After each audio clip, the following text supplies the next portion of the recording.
Welcome to Daily Current Affair. Today is 28th of January 2023. The question is Union Health Minister unveils world first intranasal COVID-19 vaccine named that is V इनोकोवैक. ठीक है, इनोकोवैक उस vaccine का नाम है जो कि world की सबसे पहली इंट्रानेजल है. इंट्रानेजल मतलब कि नाक के थ्रू, नाक में कुछ एक ड्रॉप्स डालेंगे और उसी की तरह से हम उसको इनहेल करेंगे और उसी की वजह से वो क्या करेगी, आपकी बॉडी में काम करना स्टार्ट कर देगी. ठीक है, तो ये वर्ल्ड की पहली इंट्रानेजल कोविड-19 वैक्सीन है जो कि हमारे यूनियन हेल्थ मिनिस्टर ने इसको अनवील किया है और इसको बनाया है. इसका नाम है भारत बायोटेक इंटरनेशनल लिमिटेड. ठीक है, उन्होंने इसको बनाया है. इसका नाम है इनोकोवैक. ठीक है, इंट्रानेजल कोवैक. ठीक है, और इसको बनाया है भारत बायोटेक ने किसके साथ मिलके, biotechnology industry research assistant that is BIRAC के साथ मिलके ये बनाई गई है. ठीक है, an initial manufacturing capacity of several million doses. ठीक है, मतलब कि बहुत सारी लाखों डोजेस हमने इसकी बनाई हैं इस वैक्सीन की और ये लोगों को दी भी जा रही है. ठीक है, इनोकोवैक हैज़ बीन प्राइस्ड, मतलब कि जो इनोकोवैक है इसकी जो प्राइस होगा वो 325 रुपये पर डोज होगा. ठीक है, ऑन 9 सितंबर 2022 को भारत बायोटेक ने इनोकोवैक को अनाउंस किया था. ठीक है, इसको अनाउंस किया था, बट अभी क्या किया है, अभी यूनियन हेल्थ मिनिस्टर ने इसको अनवील किया है और ये वर्ल्ड की पहली नेजल वैक्सीन है जिसका नाम है कोविड-19 वैक्सीन है जिसका नाम है Incovacc. Who is going to organize 6-day mega event Bharat Parv at the Red Fort lawn. ठीक है, रेड फोर्ट के लॉन में भारत पर्व जो एक मेगा इवेंट है, 6 दिन का ये मेगा इवेंट होगा. इसको कौन ऑर्गेनाइज़ कर रहा है, इसको जो ऑर्गेनाइज़ कर रहा है वो कर रहा है मिनिस्ट्री ऑफ टूरिज़्म. ठीक है, मिनिस्ट्री ऑफ टूरिज़्म इसको ऑर्गेनाइज़ कर रहा है. क्यों ऑर्गेनाइज़ कर रहा है, ये इसलिए ऑर्गेनाइज़ कर रहा है ताकि जो हमारे पास टूरिज़्म है उसको बढ़ाया जा सके. ठीक है, भारत पर्व जो है हमने पहले 2016, 17, 18, 19 और 20 और 21 में कंटिन्यूसली 6 सालों तक इसको मनाया. उसके बाद 22 में इसको नहीं मनाया गया और अब इस 23 में फिर से इसको क्या मनाया जो है वो मनाया जा रहा है. कहाँ पे मनाया जाएगा, रेड फोर्ट और ज्ञानपथ के लॉन में. ठीक है, वहाँ पे इसको मनाया जा रहा है. ठीक है, इसका जो मेन मोटिव होगा वो होगा देखो अपना देश, एक भारत श्रेष्ठ Bharat, G20 and mission life. ये इसके मेन जो है इसके इवेंट रहेंगे. ठीक है, ताकि ज़्यादा से ज़्यादा लोग यहाँ पे आए, ज़्यादा से ज़्यादा हमारा टूरिज़्म सेक्टर बढ़े, तो इसके लिए ये जो भारत पर्व है ये मनाया जा रहा है. अब कुछ और क्वेश्चंस हैं लाइक जियोग्राफिकल इंडिकेशन के बारे में जानते हैं. जियोग्राफिकल जो इंडिकेशन टैग है वो एक्ट 1999 के अंदर आया था और पहली बार ये जो दिया गया था ये 2003 में दिया गया था. पहला जो जीआई टैग था वो दार्जिलिंग टी को दिया गया है जो कि वेस्ट बंगाल की है. ठीक है, केसर जो कश्मीर जीआई टैग है, कश्मीर में जो जीआई टैग मिला केसर को मिला है. चकहाओ ब्लैक राइस जो मणिपुर में जीआई टैग है उसको दिया गया है. ये काफ़ी इंपॉर्टेंट है, आपने याद रखने हैं. अभी बिहार के कुछ जीआई टैग्स के बारे में जानते हैं. ठीक है, तो बिहार में जीआई टैग्स हैं, मिथिला मखाना को मिला है, मघानी पान को मिला है, मिथिला पेंटिंग को मिला है, जर्दालू वेराइटीज़ ऑफ मैंगो को मिला है जो कि भागलपुर से हैं, शाही लीची ऑफ मुजफ्फरापुर उनको भी क्या मिला है, बिहार के लिए जीआई टैग जो है वो मिला है. Which guns were used in Republic Day 2023 in 21 gun salute ceremony. ठीक है, अब 21 तोपों की सलामी आपने नाम सुना होगा, यही है 21 गन सल्यूट सेरेमनी. ठीक है, ये जो होती है ये रिपब्लिक डे के दिन होती है. अभी 2023 जो अभी जो 26 जनवरी 2023 का रिपब्लिक डे था उस दिन भी 21 तोपों की सलामी दी गई. इस बार हमने जो गन्स यूज़ किए हैं वो किए हैं 105 mm इंडियन फील्ड गन्स. पहली बार ये गन्स जो है ये यूज हुई है. पहले हम क्या यूज़ करते थे, old house heaters 25 pounder guns. ये जो गन्स हैं हम इनको पहले यूज़ करते थे. ठीक है, अब इनको रिप्लेस कर दिया गया है 105 mm इंडियन फील्ड गन्स के थ्रू. ठीक है, तो ये पहली बार हुआ है. और एक बात ये भी पहली बार हुई है कि 9 Rafale aircraft and navies IL-38 भी जो है वो पार्टिसिपेट किया है किसमें, एयर शो में. ठीक है, जो रिपब्लिक डे के दिन एयर शो होता है उस दिन भी ये पहली बार इन्होंने पार्टिसिपेट किया है. और एक चीज़ और भी पहली बार हुई है, जो इजिप्टियन आर्मी है वो पहली बार इन्होंने रिपब्लिक डे परेड में पार्टिसिपेट किया है. और न्यूली अपॉइंटेड जो अग्निवीर है ना, जो अग्निवीर है ठीक है, उन्होंने भी परेड में हिस्सा लिया पहली बार। और जो नारकोटिक्स कंट्रोल ब्यूरो है एनसीबी, उन्होंने भी अपना टैब्लू जो है वो एक झांकी प्रस्तुत की पहली बार रिपब्लिक डे के दिन।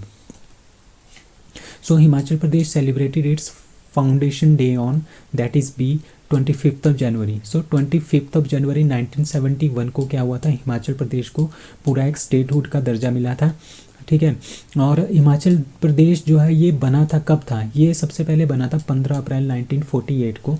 30 जो प्रिंसली हिल स्टेट्स थी ना उनको मिला के ये बना था। ठीक है, और 1 नवंबर 1956 को इसको यूटी बना दिया गया था। और 1966 में जो पंजाब के जो एरिया है ना, पहाड़ी एरिया है, उनको हिमाचल में एडप्ट किया गया, जिसमें शिमला भी एक एरिया था। ये पहले पंजाब में था, 1966 में शिमला को हिमाचल में एडप्ट किया गया। फिर 18 दिसंबर 1970 को पार्लियामेंट में हिमाचल प्रदेश एक्ट जो है वो लागू हुआ, उसको पास किया गया। फिर 25 जनवरी 1971 को पूर्ण स्टेट का दर्जा जो है हिमाचल प्रदेश को दिया गया और इंडिया की 18th स्टेट बन गई थी हिमाचल प्रदेश। और इसी के अकॉर्डिंगली अब क्या हुआ, 21 जनवरी 1973, 2 साल बाद मणिपुर, मेघालय और त्रिपुरा, ठीक है, इन तीनों को भी स्टेटहुड का दर्जा दिया गया 21 जनवरी 1973 को। और इनका जो एक्ट था वो था 1971 का एक्ट। अब कैपिटल क्या है हिमाचल प्रदेश की, शिमला। सीएम है सुखविंदर सिंह सुक्खू। गवर्नर है राजेंद्र विश्वनाथ अर्लेकर। स्टेट एनिमल है स्नो लेपर्ड और स्टेट फ्लावर है पिंक रोडोडेंड्रोन। ठीक है, इसका मतलब होता है, पिंक रोडोडेंड्रोन का मतलब है बुरांश का फूल। US president Biden nominated dash dash as North Korea human right envoy. ठीक है, आपको पता है नॉर्थ कोरिया जो है वहाँ पे ह्यूमन राइट्स की वॉयलेशन बहुत ज़्यादा होती है। ठीक है, ह्यूमन राइट की वॉयलेशन मतलब कि लोगों को काफ़ी ज़्यादा तंग किया जाता है। ठीक है, उसको देखने के लिए यूएस प्रेसिडेंट बाइडेन ने किसको नॉमिनेट किया है, उनका नाम है जूली टर्नर। तो जूली टर्नर को क्या बनाया है, एनवॉय बनाया है, ह्यूमन राइट का एनवॉय। किस कंट्री के लिए, नॉर्थ कोरिया के लिए। अब नॉर्थ कोरिया की बात करते हैं। ठीक है, तो आप यहाँ पे देख सकते हो जो ये मैप है, ठीक है, जो ये मैप है इसमें हमारे पास ये नॉर्थ कोरिया है।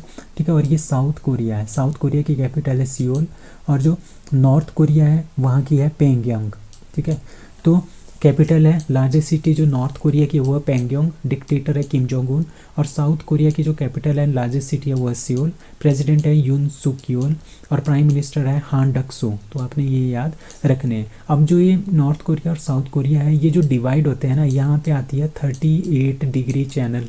ठीक है, 38 डिग्री चैनल। तो आपका अगर कभी क्वेश्चन पूछे कि नॉर्थ कोरिया साउथ कोरिया के बीच में कौन सी लाइन है, कौन सी लाइन इनको सेपरेट करती है, वो है 38 डिग्री चैनल इनको क्या करता है, सेपरेट करता है। अब हवांग सोंग, कुछ दिन पहले आपने नाम सुना होगा हवांग सोंग, ये इनकी इंटरकॉन्टिनेंटल बैलिस्टिक मिसाइल है। किसकी, नॉर्थ कोरिया की। ठीक है, जो कि इन्होंने डेवलप की है। इंटरकॉन्टिनेंटल मतलब कि एक कॉन्टिनेंट से दूसरे कॉन्टिनेंट तक जो है वो वार कर सकती है। ठीक है, अभी नॉर्थ कोरिया के पास न्यूक्लियर वेपन्स भी हैं, तो अमेरिका को ये हमेशा धमकाता रहता है। ठीक है, जितनी भी ये मिसाइल बनाता है ना, ये सारी की सारी ऐसी मिसाइल बनाता है कि नॉर्थ कोरिया से वो जो मिसाइल है वो जाके कहाँ पे पहुँचे, यूएसए तक पहुँचे। ठीक है, तो यही इनका मेन मोटो है। तो हवांग सोंग 17 आप नाम याद रखना, ये काफ़ी इंपॉर्टेंट है, क्वेश्चन भी पूछा गया है कि ये किस देश की बैलिस्टिक मिसाइल है। यह है नॉर्थ कोरिया की बैलिस्टिक मिसाइल।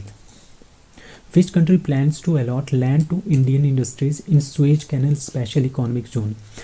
ठीक है, अभी क्या है, अभी जो रिपब्लिक डे 2023 हुआ है तो वहाँ पे जो प्रेसिडेंट है, कहाँ के, इजिप्ट के प्रेसिडेंट है, वो इंडिया आए थे।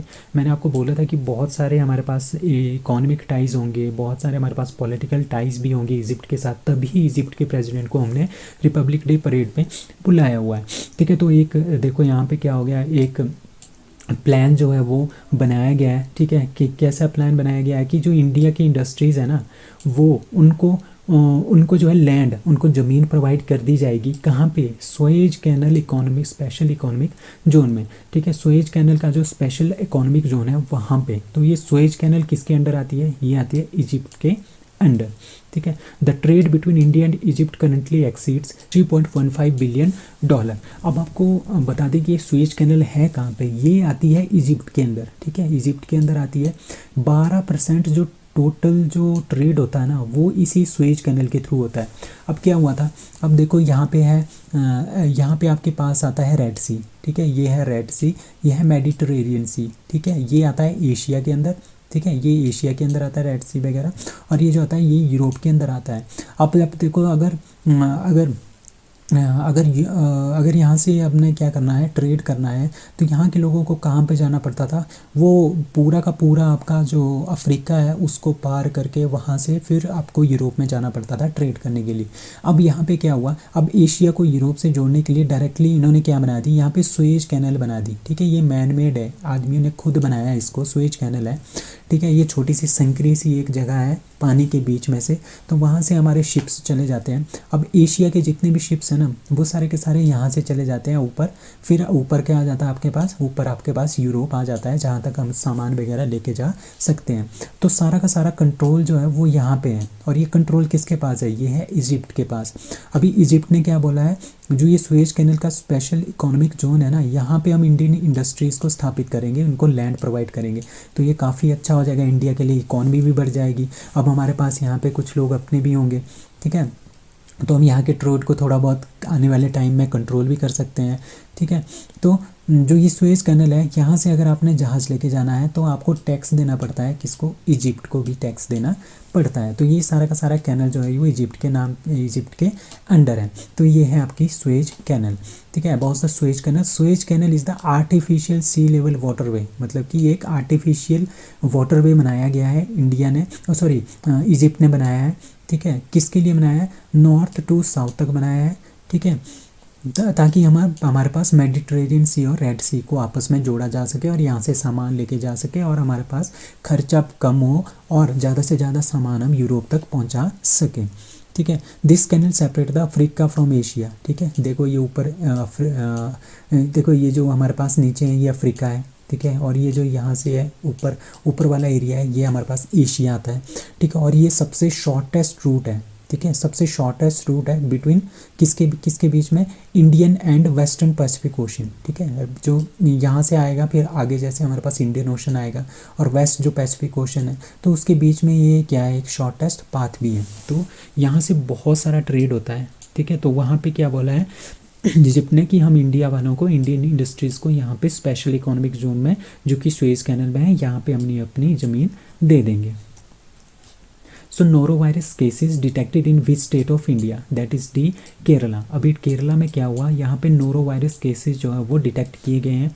ये 2 केसेस आए हैं जो कि पहली क्लास के बच्चे हैं, उनमें ये केसेस जो ये वायरस जो है ये पाया गया है।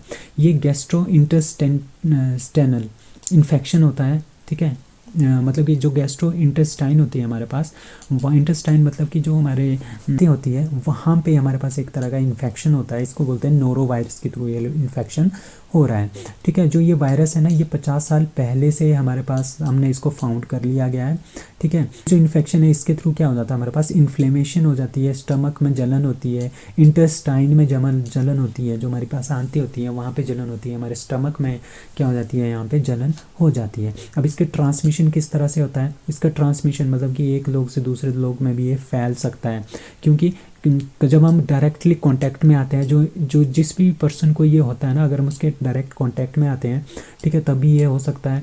कंज्यूमिंग कंटेमिनेटेड फूड, ठीक है, जो गंदा फूड और पानी है जब हम उसको पीते हैं उसके थ्रू भी हो जाता है। Touching contaminated surfaces, infection usually occur in the closed end crowded environment, जो क्लोज्ड एंड क्राउडेड इन्वायरमेंट है वहाँ पे भी इन्फेक्शन हो जाता है। अब इसके सिम्टम्स क्या क्या हैं, इसमें डायरिया होता है, वोमिटिंग आती है, नोजिया होता है और स्टमक पेन भी होता है। अब इसका ट्रीटमेंट क्या है, इसका कोई भी ट्रीटमेंट आज तक नहीं है, इस वायरस का कोई भी ट्रीटमेंट नहीं है, और इसका बस एक ही ट्रीटमेंट है कि आपको बहुत सारा जो है फ्लूइड्स पीना पड़ेगा, ठीक है, फ्लूइड्स जितना ज़्यादा फ्लूइड हो सके उतना फ्लूइड पियो, ठीक है। उसके बाद डिहाइड्रेट, जब हमारे पास बहुत ज़्यादा डिहाइड्रेशन हो जाती है ना, तब लोगों को हॉस्पिटल में एडमिट करवा लो, और वहाँ पे उसको क्या दे सकते हैं हम, 4 काइंड्स के फ्लूइड्स हैं, इंट्रावेनियस फ्लूइड्स भी हम उनको दे सकते हैं उनको बचाने के लिए। So who won ICC Men's Cricketer Sir Garfield Sobers Trophy of the Year Award 2022? B. Babar Azam. तो पाकिस्तान के जो बाबर आजम है उनको क्या मिला है, ICC men's cricketer of the year, और इसको बोलते हैं हम सर गैरफील्ड सोबर्स ट्रॉफी भी इनको मिली है, ठीक है। और जो बेन स्टोक्स है उनको test cricketer of the year जो है वो चुना गया है। तो सर गैरफील्ड सोबर्स ट्रॉफी जो है बाबर आजम को मिली है, पाकिस्तान के हैं। रेचल हायो फ्लिंट ट्रॉफी, मतलब कि वुमेन कैटेगरी में ये दिया जाता है, women's cricketer of the year, वो मिला है नेट सीवर जो कि इंग्लैंड की है। Men's test cricketer of the year Ben Stokes जो कि इंग्लैंड के हैं। Men's ODI cricketer of the year Babar Azam. Women ODI cricketer of the year Nat Sciver, ठीक है। ICC emerging cricketer of the year Renuka Singh. ICC emerging man cricketer of the year that is मैक्रो Jansen South Africa. ICC T20 cricketer of the year Surya Kumar Yadav. ICC T20 cricketer of the year women that is Tahlia McGrath. और man associate cricketer of the year, जो हमारे पास associate countries हैं उनके under men's associate cricketer of the year Gerhard Erasmus जो कि Namibia के हैं। Women's associate cricketer of the year that is Esha Ojha India. अब David Shepherd trophy that is Richard Illingworth जो इंग्लैंड के, उनको मिला है। Spirit of the cricket award जो है आसिफ शेख जो कि नेपाल के हैं, उनको मिला है। तो आपने ये सारे के सारे अवार्ड जो है वो याद रखने हैं, ये हैं आईसीसी के, इंटरनेशनल क्रिकेट काउंसिल के। So that's all for today, thank you.